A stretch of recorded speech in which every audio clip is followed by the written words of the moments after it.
the service activity among ourselves, but we want to make sure that the local people or non-Rotarians get to know what we do. And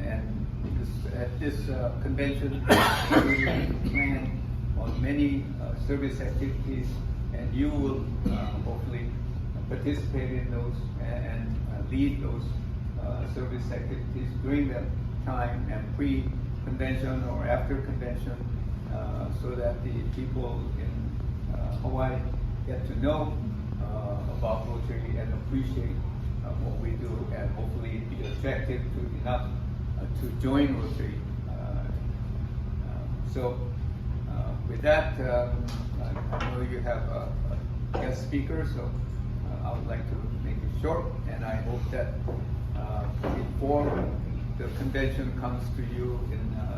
June of 2027,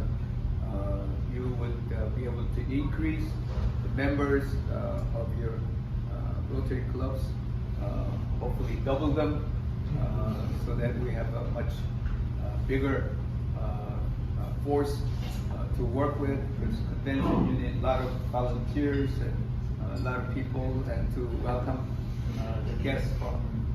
not only from the mainland, from I mentioned 180 countries,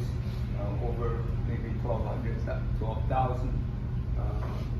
guests, family members of Rotary coming here, and make sure that you give them a great time to enjoy.